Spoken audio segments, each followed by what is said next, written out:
Because of climate change, temperatures around the whole world start rising so high that they melt all the poles. Soon continents get flooded and dangerous things are released from the melted ice like methane, viruses, and bacteria.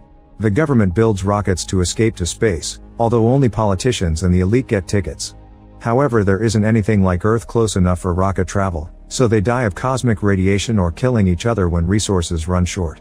Earth is now a post-apocalyptic land and the remaining survivors live in settlements on top of mountains where contamination can't reach them. Eva lives in a bunker built by her father with a military robot named Arthur. He's in rather bad shape because he fought in the climate wars, but her dad reprogrammed him to protect her. Eva likes having someone to talk to, but Arthur doesn't understand things like jokes or empathy. Whenever Eva leaves for the city to look for supplies, Arthur reminds her that it's dangerous because the area is contaminated and that she doesn't drink water there. After putting on a mask connected to an oxygen tank, Eva takes her old truck to the abandoned city.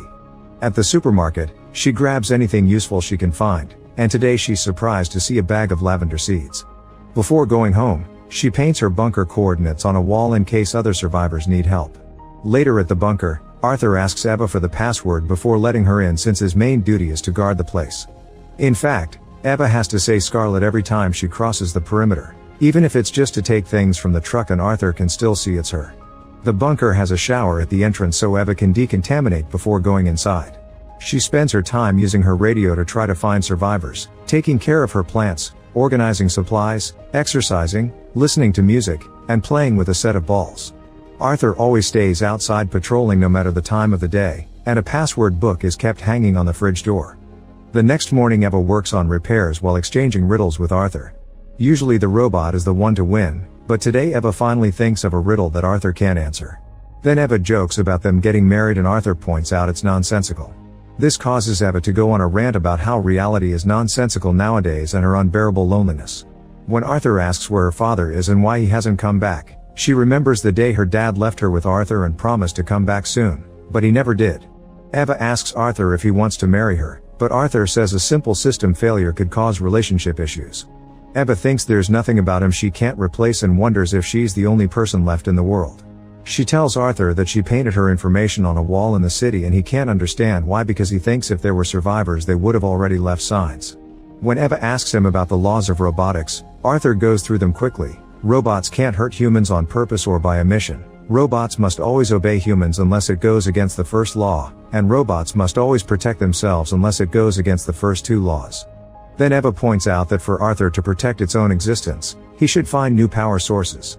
She's been using solar panels from decades ago and wonders why it has to be her job to do maintenance. Arthur reminds her he's a patrol robot, not an assembling one, so his job is to stop intruders from entering the bunker. His definition of intruder is anyone who doesn't know the password, which angers Eva. She goes on another rant about the climate wars, remembering how northern countries used robots to protect their borders and not let anyone pass, which in her opinion caused human extinction. She thinks this programming goes against the laws of robotics because if a refugee comes by seeking water, Arthur won't help them. If she could, Eva would reprogram Arthur to make him a domestic robot instead. Arthur can't believe the stories he's hearing about robots hurting humans during war, so Eva explains he used to be an army soldier too and her father reset his memories when he found him. Afterward Eva finishes doing some connections for extra solar panels, hoping this year she can hang some Christmas lights for the holidays. She wants to give Arthur a present, but he says robots don't get gifts. Eva admits she wouldn't know what to give to a robot without likes and dislikes and says it would be very helpful if he could pretend to be human every now and then. Sometime later Arthur surprises Eva by saying he wants his broken eye replaced for Christmas. He also wants the answer to the riddle he couldn't solve, but Eva says the point is for him to think about it. In the evening Eva takes out the Christmas decorations but gets distracted when he notices Arthur acting weird during his prattle. This causes some decorations to fall off the table and break. The next day Eva announces she'll go to the city to find a plastic Christmas tree. She crosses the perimeter to get the gas can and when she tries to go back to her truck, Arthur asks for the password. However, when Eva says Scarlet, Arthur says it's incorrect and points a gun at her. Eva tries again but Arthur won't move even though he admits he recognizes her as Eva. He explains the password has changed and Eva remembers it happens every 3 months. Today it's the start of a new password cycle but she lost track of time and the password book is inside the bunker. She goes through the steps of the procedure allowed to prove her identity and even orders Arthur to let her pass, yet Arthur won't budge. Furious, Eva yells as she throws the gas can in frustration. Then she repeats all the passwords they've used to this day, but none of them work. She keeps trying to reason with Arthur, pointing out he knows who she is and that she'll die out there if he doesn't let her pass. Since he doesn't move, she tries to walk in anyway, only for Arthur to point the gun at her again. Realizing he'll actually shoot her if he has to, a horrified Eva moves to hide behind a generator while always making sure to keep an eye on Arthur's position and patrolling route. She waits for a few hours before trying again, saying hello and talking about the weather as if nothing had happened. Arthur chats normally, but when Eva tries to cross the perimeter, he asks for the password again. She tells him she only wants an axe to go get the Christmas tree. However, Arthur mentions that there are no trees left. Since he keeps calling her Eva, she points out he clearly recognizes her. She talks about all the days they've been together and how she only needs to go inside to get the notebook. She also points out that killing goes against the laws of robotics. Yet Arthur says he isn't allowed to kill humans, he only kills intruders. And an intruder is anyone who doesn't know the password. If a person can't give him the correct password, that person can't be Eva. However, he keeps calling her by her name. With nothing else to do, Eva hides behind the generator again. When night falls, she starts throwing rocks at Arthur to distract him. He takes a look around when he notices the rocks but never leaves the spot. The next day, Eva turns her jacket inside out and covers her face with the hood before approaching the bunker. Arthur immediately calls her Eva, but she says that's not her name. She pretends to be a refugee asking for asylum and mentions Article 14 of the Universal Human Rights, which says any human can ask for asylum in case of persecution. The robot agrees, however he needs permission from his owner, so he tells her she can find Eva behind the generator. Eva hides to change her clothes to look as usual and comes out to ask Arthur if anything new happened. When she hears about the refugee, she tells him to let her pass.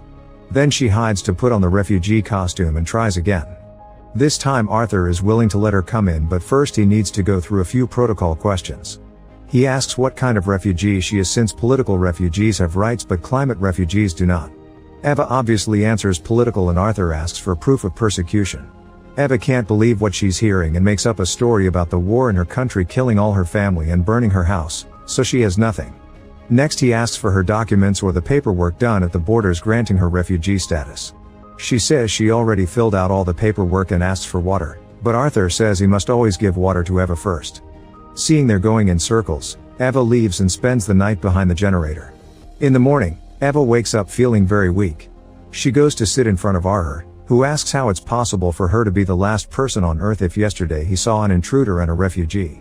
He theorizes that there must be more humans in the power plant because if there's power, then someone is doing maintenance at the plant.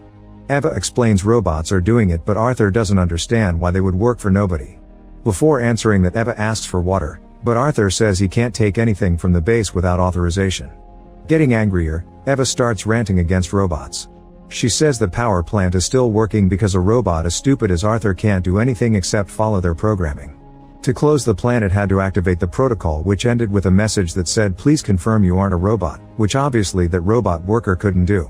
Arthur doesn't see this as a problem because a robot capable of lying shouldn't be responsible for dangerous facilities, and Eva reveals he wasn't able to get her riddle because the answer involves lying, which he can't even start to comprehend. After taking a short rest, Eva remembers something and runs to her truck. She finds the water can in the engine, but when she tries to drink, there's nothing left.